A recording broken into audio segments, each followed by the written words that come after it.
148వ రోజు దేవుని యొక్క వాక్యాన్ని చదువుకుందాం. యోబు గ్రంథము 38వ అధ్యాయము. అప్పుడు యెహోవా సుడిగాలిలో నుండి ఈలాగున యోబునకు ప్రత్యుత్తరమిచ్చెను. జ్ఞానము లేని మాటలు చెప్పి ఆలోచనను చెరుపుచున్న వీడెవడు? పౌరుషము తెచ్చుకొని నీ నడుము బిగించుకొనుము. నేను నీకు ప్రశ్న వేదును, నీవు దానిని నాకు తెలియజెప్పుము. నేను భూమికి పునాదులు వేసినప్పుడు నీవెక్కడ నుంటివి? నీకు వివేకము కలిగి ఉన్నెడలా చెప్పుము. నీకు తెలిసిన ఎడల దానికి పరిమాణమును నియమించిన వాడెవడో చెప్పుము. దాని మీద పరిమాణపు కొల వేసిన వాడెవడో చెప్పుము. దాని స్తంభముల పాదులు దేనితో కట్టబడినవో చెప్పుము. ఉదయ నక్షత్రములు ఏకముగా కూడి పాడినప్పుడు దేవదూతలందరూ ఆనందించి జయధ్వనులు చేసినప్పుడు దాని మూలరాతిని వేసినవాడెవడు? సముద్రము దాని గర్భము నుండి పొర్లి రాగా తలుపుల చేత దానిని మూసినవాడెవడు? నేను మేఘమును దానికి వస్త్రముగాను గాఢాంధకారమును దానికి పొత్తిగుడ్డగాను వేసినప్పుడు నీవుంటివా?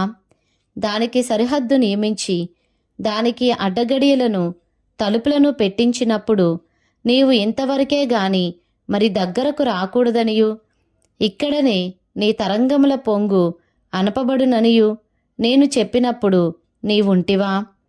అరుణోదయము భూమి దిగంతముల వరకు వ్యాపించునట్లును అది దుష్టులను తనలో నుండకుండా దులిపివేయినట్లును నీవెప్పుడైనా ఉదయమును కలుగజేసితివా? అరుణోదయమునకు దాని స్థలమును తెలిపితివా? ముద్ర వలన మంటికి రూపము కలుగునట్లు అది పుట్టగా భూముఖము మార్పునొందును. విచిత్రమైన పనిగల వస్త్రము వలె సమస్తమును కనబడును. దుష్టుల వెలుగు వారి యొద్ద నుండి తీసివేయబడును. వారెత్తిన బాహువు విరుగగొట్టబడును. సముద్రపు ఊటలలోనికి నీవు చొచ్చితివా? మహాసముద్రము అడుగున నీవు సంచరించితివా? మరణ ద్వారములు నీకు తెరవబడెనా? మరణాంధకార ద్వారములను నీవు చూచితివా? భూమి వైశాల్యత ఎంతో నీవు గ్రహించితివా? నీకేమైనా తెలిసిన ఎడల చెప్పుము. వెలుగు నివసించు చోటునకు పోవు మార్గమేది? చీకటి అను దాని ఉనికి పట్టు ఏది? దాని సరిహద్దునకు నీవు వెలుగును కొనిపోవుదువా? దాని గృహంనకు పోవు త్రోవలను నీవెరుగుదువా? ఇదంతయు నీకు తెలిసినది గదా. నీవు బహువృద్ధుడవు, నీవు అప్పటికీ పుట్టియుంటివి.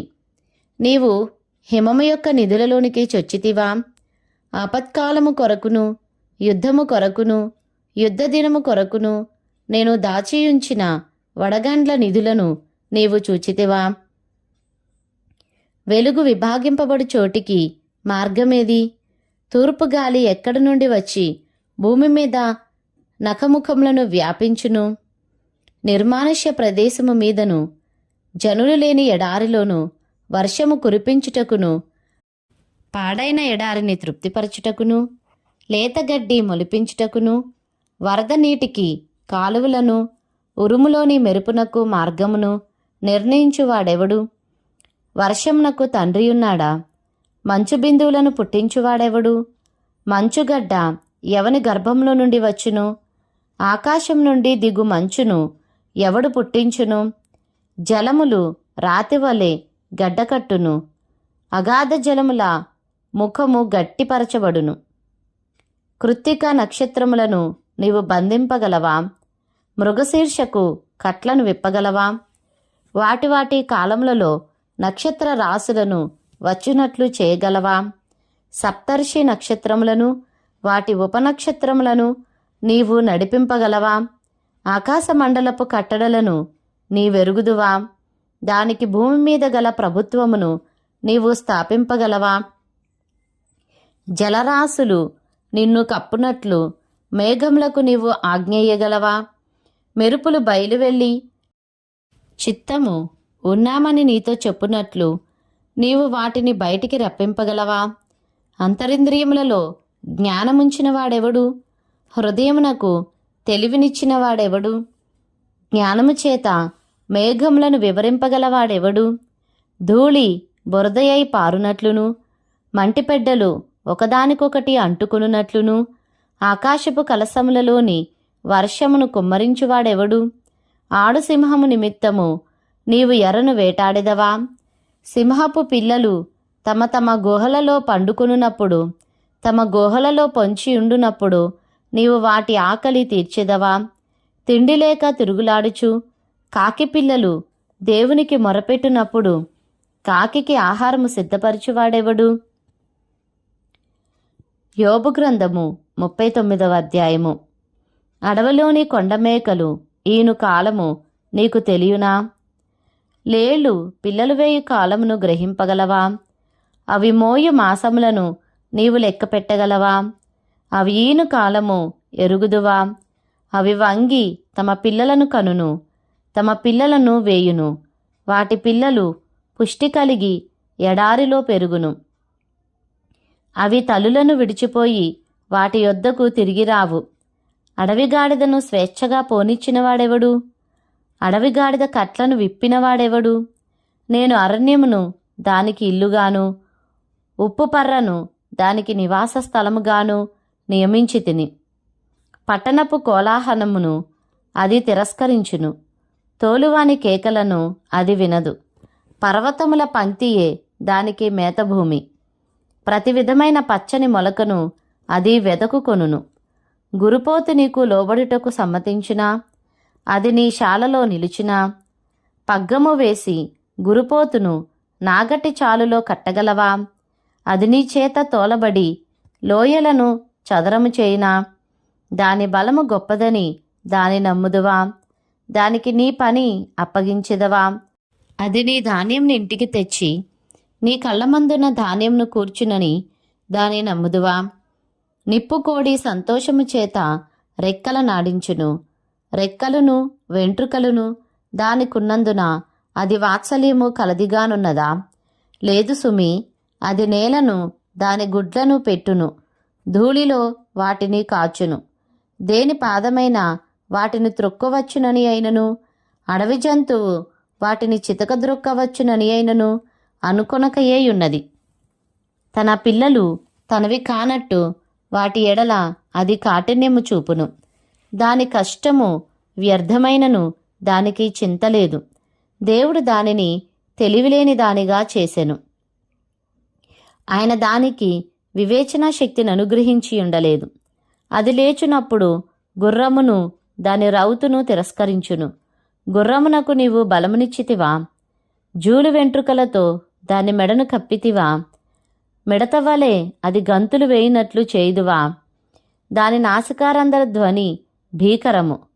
మైదానములో అది కాలు దువ్వి తన బలమును బట్టి సంతోషించును. అది ఆయుధదారులను ఎదుర్కొనబోవును.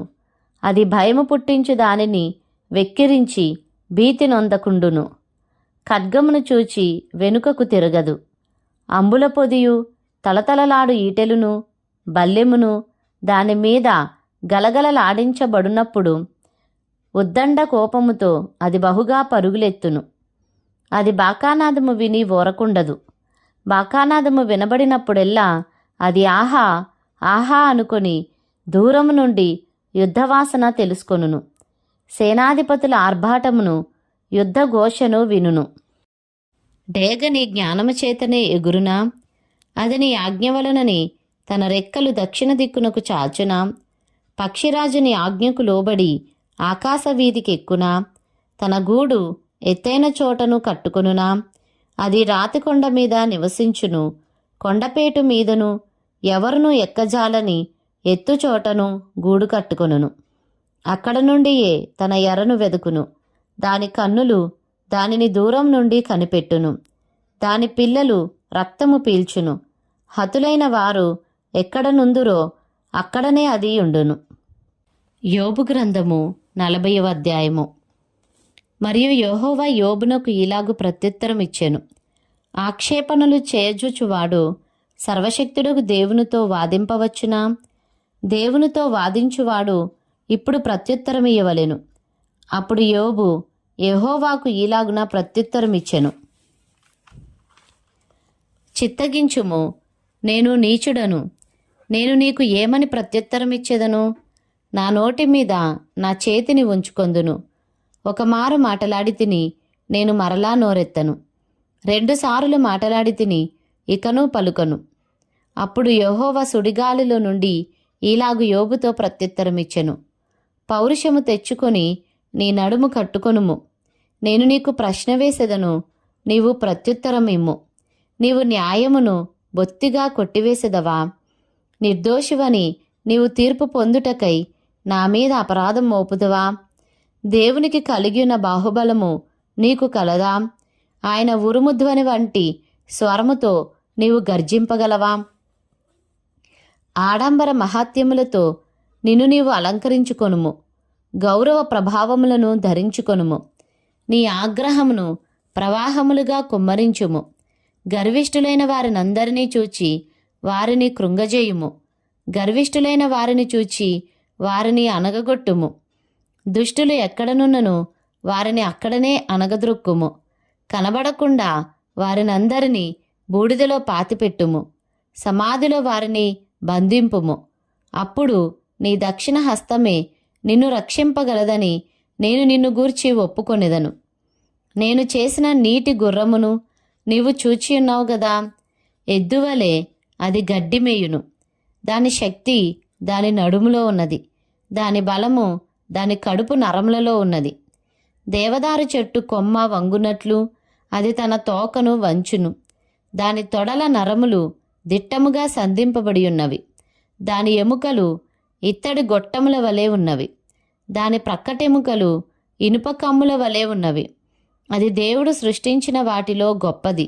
దాన్ని సృజించిన వాడే దాని ఖడ్గమును దానికిచ్చెను. పర్వతములలో దానికి మేత మొలుచును. అరణ్య జంతువులన్నీయు అచ్చట ఆడుకొనును. తామర చెట్ల క్రిందను జమ్ముగడ్డి మరుగునను పర్రలోను అది పండుకొనును. తామర చెట్ల నీడను అది ఆశ్రయించును. నదిలోని నిర్వంజి చెట్లు దాని చుట్టుకొని ఉండును. నదీ ప్రవాహము పొంగిపొర్లినను అది భయపడదు. యోర్దాను వంటి ప్రవాహము పొంగి దాని నోటి యొద్దకు వచ్చినను అది ధైర్యము విడువదు. అది చూచుచుండగా ఎవరైనా దానిని పట్టుకొనగలరా? ఉరియొగ్గి దాని ముక్కునకు సూత్రము వేయగలరా? యోబు గ్రంథము 41వ అధ్యాయము. నీవు మకరమును గాలముతో బయటికి లాగగలవా? దాని నాలుకకు త్రాడు వేసి లాగగలవా? నీవు దాని ముక్కు గుండా సూత్రము వేయగలవా? దాని దవడకు గాలము ఎక్కింపగలవా? అది నీతో విన్నపములు చేయునా? మృదువైన మాటలు నీతో పలుకునా? నీవు శాశ్వతముగా దానిని దాసునిగా చేసుకొనున్నట్లు అది నీతో నిబంధన చేయునా? నీవు ఒక పిట్టతో ఆటలాడునట్లు దానితో ఆటలాడెదవా? నీ కన్యకలు ఆడుకొనుటకై దాన్ని కట్టివేసెదవా? బెస్తవారు దానితో వ్యాపారము చేయుదురా? వారు దానిని తునకలు చేసి వర్తకులతో వ్యాపారము చేయుదురా? దాని ఒంటి నిండా ఇనుప శూలములు గుచ్చగలవా? దాని తల నిండా చేప అలుగులు గుచ్చగలవా? దానిమీద నీ చెయ్యి వేసి చూడుము. దానితో కలుగు పోరు నీవు జ్ఞాపకము చేసుకొనిన ఎడల నీవు మరలా అలాగునా చేయకుందువు. దాని చూచినప్పుడు మనుషులు దానిని వశపరుచుకొందుమన్న ఆశ విడిచెదరు. దాని పొడ చూచిన మాత్రము చేతనే ఎవరికైనను గుండెలు అవిసిపోవును గదా. దాని రేపుటకైనను తెగింపగల సూర్యుడు లేడు. అట్లుండగా నా ఎదుట నిలవగలవాడెవడు? నేను తిరిగి ఇయ్యవలసి ఉండునట్లు నాకెవడైనను ఏమైనను ఇచ్చెనా? ఆకాశ వైశాల్యమంతటి క్రింద నున్నదంతయు నాదే గదా. దాని అవయవములను గూర్చి అయినను దాని మహాబలమును గూర్చి అయినను దాని చక్కని తీరును గూర్చి అయినను పలుకక మౌనముగా నుండను. ఎవడైనా దాని పైకవచమును లాగివేయగలడా? దాని 2 దవడల నడిమికి ఎవడైనా రాగలడా? దాని ముఖద్వారములను తెరువగలవాడెవడు? దాని పళ్ళ చుట్టూ భయకంపములు కలవు. దాని గట్టి పొలుసులు దానికి అతిశయాస్పదము. ఎవరునూ తీయలేని ముద్రచేత అవి సంతన చేయబడి ఉన్నవి. అవి ఒకదానితో ఒకటి హత్తుకొని ఉన్నవి. వాటి మధ్యకు గాలి ఏమాత్రమును జొరనేరదు. ఒకదానితో ఒకటి అతకబడి ఉన్నవి. భేదింప సఖ్యము కాకుండా అవి ఒకదానితోనొకటి కలుసుకొని ఉన్నవి. అది తుమ్మగా వెలుగు ప్రకాశించును. దాని కన్నులు ఉదయకాలపు కనురెప్పల వలెనున్నవి. దాని నోట నుండి జ్వాలలు బయలుదేరును. అగ్ని కణములు దాని నుండి లేచును.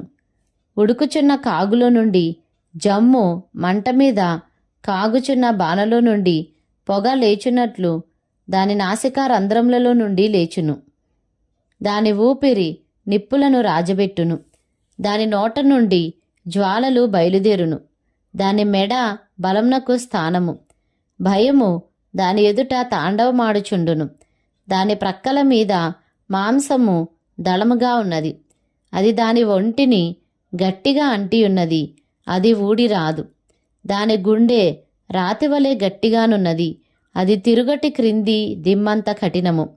అది లేచునప్పుడు బలిష్ఠులు భయపడుదురు. అధిక భయము చేత వారు మయమరుతురు. దాని చంపుటకై ఒకడు ఖడ్గము దూయిట వ్యర్థమే. ఈటెలైనను బాణములైనను పంట్ర కోలలైనను అక్కరకు రావు. ఇది ఇనుమును గడ్డిపోచగాను ఇత్తడిని పుచ్చిపోయిన కర్రగాను ఎంచును. బాణము దానిని పారదోలజాలదు. వడిసెల రాళ్ళు దాని దృష్టికి చెత్తవలే ఉన్నవి. దుడ్డు కర్రలు గడ్డి పరకలుగా ఎంచబడును.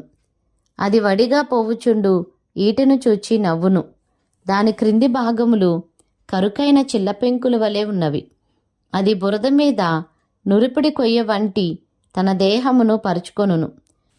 కాగు మసలునట్లు మహాసముద్రమును అది పొంగజేయును. సముద్రమును తైలము వలె చేయును. అది తాను నడిచిన త్రోవను తన వెనుక ప్రకాశింపజేయును. చూచిన వారికి సముద్రము నెరసిన వెంట్రుకలుగా తోచును. అది భయము లేనిదిగా సృజింపబడినది. భూమి మీద దాని వంటిది ఏదీ లేదు. అది గొప్ప వాటినన్నిటినీ తిరస్కరించును.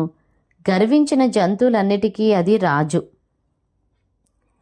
యోబు గ్రంథము 42వ అధ్యాయము. అప్పుడు యోబు యెహోవాతో ఇలాగు ప్రత్యుత్తరమిచ్చెను. నీవు సమస్త క్రియలను చేయగలవనియు నీవు ఉద్దేశించినది ఏదియు నిష్ఫలము కానేరదనియు నేనిప్పుడు తెలుసుకొంటిని. జ్ఞానము లేని మాటల చేత ఆలోచనను నిరర్ధకము చేయు వీడెవడు? అలాగున వివేచన లేని వాడనైన నేను ఏమీయో నెరుగక నా బుద్ధికి మించిన సంగతులను గూర్చి మాట్లాడితిని. నేను మాట్లాడగోరుచున్నాను, దయచేసి నా మాట ఆలకింపుము. ఒక సంగతి నిన్ను అడిగెదను, దానిని నాకు తెలియజెప్పుము. వినికిడి చేత నిన్ను గూర్చిన వార్త నేను వింటిని. అయితే ఇప్పుడు నేను కన్నులారా నిన్ను చూచుచున్నాను. కావున నన్ను నేను అసహించుకొని ధూళిలోనూ బూడిదలోనూ పడి పశ్చాత్తాపపడుచున్నాను. యెహోవా యోబుతో ఆ మాటలు పలికిన తరువాత ఆయన తేమానీయుడైన ఎలీఫజుతో ఇలాగు సెలవిచ్చెను. నా సేవకుడైన యోబు పలికినట్లు మీరు నన్ను గూర్చి యుక్తమైనది పలుకలేదు గనుక నా కోపము నీ మీదను నీ ఇద్దరు స్నేహితుల మీదను మండుచున్నది. కాబట్టి 7 ఎడ్లను 7 పొట్టేళ్లను మీరు తీసుకొని నా సేవకుడైన యోబునొద్దకు పోయి మీ నిమిత్తము దహనబలి అర్పింపవలెను. అప్పుడు నా సేవకుడైన యోబు మీ నిమిత్తము ప్రార్థన చేయును. మీ అవివేకమును బట్టి మిమ్మును శిక్షింపక ఉండునట్లు నేను అతనిని మాత్రము అంగీకరించెదను. ఏలైనగా నా సేవకుడైన యోబు పలికినట్లు మీరు నన్ను గూర్చి యుక్తమైనది పలుకలేదు. తేమానీయుడైన ఎలీఫజును, షూహీయుడైన బిల్దదును, నయమాతీయుడైన జోఫరును పోయి యెహోవా తమకు ఆజ్ఞాపించినట్లు చేయగా యెహోవా వారి పక్షమున యోబును అంగీకరించెను. మరియు యోబు తన స్నేహితుల నిమిత్తము ప్రార్థన చేసినప్పుడు యెహోవా అతని క్షేమస్థితిని మరలా అతనికి దయచేసెను. మరియు యోబునకు పూర్వము కలిగిన దానికంటే 2 అంతలు అధికముగా యెహోవా అతనికి దయచేసెను. అప్పుడు అతని సహోదరులందరూ, అతని అక్క చెల్లెండ్రందరూ, అంతకుముందు అతనికి పరిచయులైన వారును వచ్చి అతనితో కూడా అతని ఇంట అన్నపానములు పుచ్చుకొని యెహోవా అతని మీదికి రప్పించిన సమస్త బాధను గూర్చి ఎంతలేసి దుఃఖములు పొందితివని అతని కొరకు దుఃఖించుచు అతని నోదార్చిరి. ఇదియుగాక ఒక్కొక్కడు ఒక వరహాను, ఒక్కొక్కడు బంగారు ఉంగరమును అతనికి తెచ్చి ఇచ్చెను. యెహోవా యోబును మొదట ఆశీర్వదించినంతకంటే మరి అధికముగా ఆశీర్వదించెను. అతనికి 14,000 గొర్రెలును, 6,000 ఒంటెలును, 1000 జతల ఎడ్లును, 1000 ఆడుగాడిదలను కలిగెను. మరియు అతనికి 7 కుమారులను, 3 కుమార్తెలను కలిగిరి. అతడు పెద్దదానికి యమీమా అనియు, రెండవ దానికి కెజియా అనియు, మూడవ దానికి కెరేహప్పుకు అనియు పేర్లు పెట్టెను. ఆ దేశమందంతటను యోబు కుమార్తెలంతా సౌందర్యవతులు కనబడలేదు. వారి తండ్రి వారి సహోదరులతో పాటు వారికి స్వాస్థ్యములనిచ్చెను. అటు తర్వాత యోబు 140 సంవత్సరములు బ్రతికి తన కుమారులను కుమారుల కుమారులను 4 తరముల వరకు చూచెను. పిమ్మట యోబు కాలము నిండిన వృద్ధుడై మృతి నొందెను.